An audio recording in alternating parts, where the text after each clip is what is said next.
Hi everyone! How to go from a bad singer to a good singer. It's for those of you who feel like you can't sing at all, not for those of you who already have a sound and looking to improve your technique. For those of you who feel like, oh, I'm pretty bad, but I want to be good or at least better. There are three common themes that I've noticed across those of you who feel like you can't sing. Number one, feeling like you're tone deaf. Number two, not realizing how important breathing in this part of your body is in relation to singing. Number three, trying to create sounds as compared to letting your own natural voice and natural tone do its thing. In relation to singing out of tune, the fact that you can record yourself and listen back to that recording and realize, it doesn't sound quite right, I feel like I am singing out of tune. So the fact that you can even identify that probably shows that you're not tone deaf. It's just you lack the ability to control here and here. So how do you solve this problem? What you can do is you start small.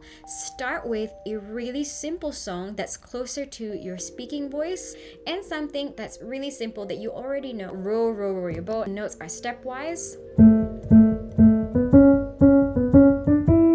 And what you're gonna do is you're going to hum that melody. Everyone just naturally hum. You're washing dishes or you're doing some you just naturally hum. So let's try and hum this tune together. Ready? One more time.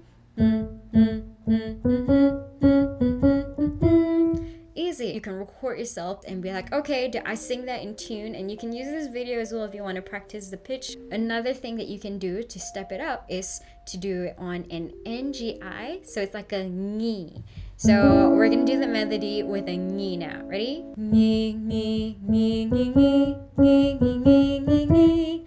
And maybe that's gonna be your next goal. My point is better to start small and build on that rather than throwing yourself into the deep end and singing all the Sam Smith, I'm Not the Only One, Mariah Carey, whistle tones. See if you can slowly build up on that, and then eventually you can add the words in. Row, row, row your boat gently down the stream. And that's all you're gonna do. And then if you're feeling adventurous, then you can move on to the next part. But always work it in small sections. In relation to breathing, a lot of people tend to breathe into their chest when they sing, and they end up raising their shoulders, they end up closing their throat, straining everything in here and tightening it all up, and it just really restricts your sound. If you ever had anyone tell you, oh, it's like you're filling up a balloon in your belly, it really is like that, because what you want to do is you want to move your belly forward so that it can continue to fill up with air and give you as much air as you can for you to use for singing. Singing has a lot to do with the sounds resonating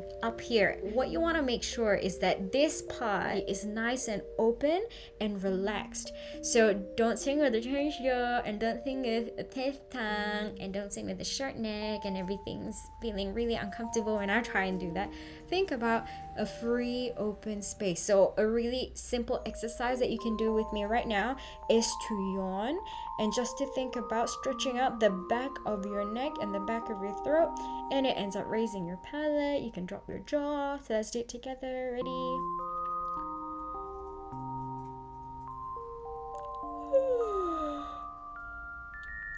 Nice. And if that doesn't feel like it's enough, you can drop your jaw even more. And you can stretch out your tongue too, and by sticking it all the way out. If you notice that when you ever watch singers sing, we tend to create these really strange faces, like it's because everyone's trying to think about opening everything up, especially this area here, your nasal pharynx. So you gotta make sure that when you breathe, you also think about opening up the space here. So it's an overall opening up feeling. So that's something that I want you to think about every time you breathe in before you sing. And lastly, in regards to creating sounds and not using your natural voice, it's something that most of us do. Naturally, when you want to learn to sing, you try and imitate those that you admire and those that you feel are similar to the sound that you want to achieve as a singer.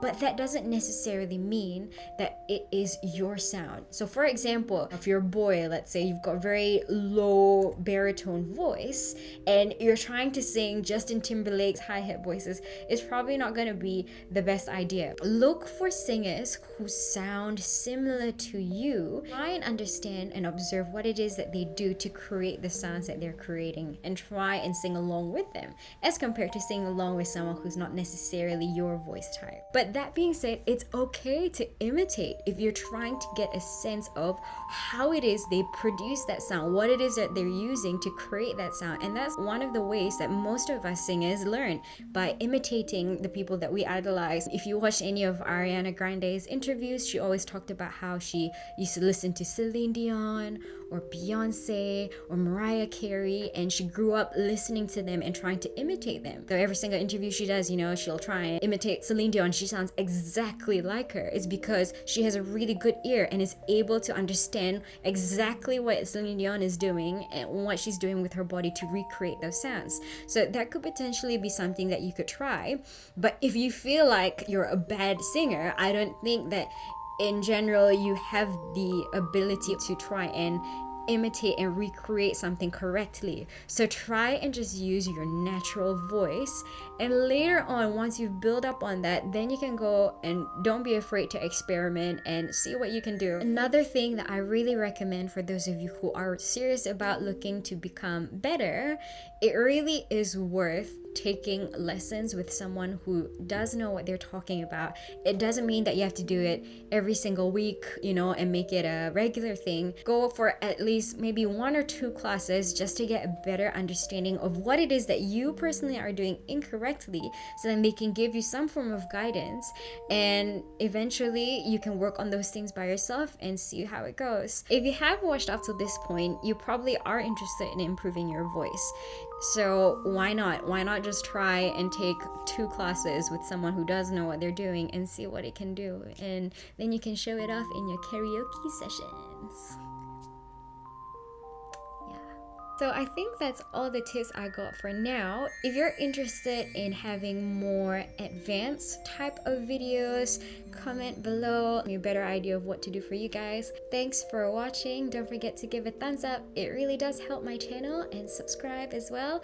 Help me reach 1,000 subscribers. I also wanted to share something that I've been working on for the last few weeks with my partner, and we created this online store. It's called The Musical Gift Shop. We sell pretty much every musical product there is out there. And if you're a music lover and you'd be interested in buying a necklace or shoes or clothes or even home decor, check it out at www.themusicalgiftshop.com. As a thank you for watching this video, you can key in the coupon FD13music at checkout for a 20% discount off any purchase items. Yay! That's all for now. Thanks for watching. See you next week.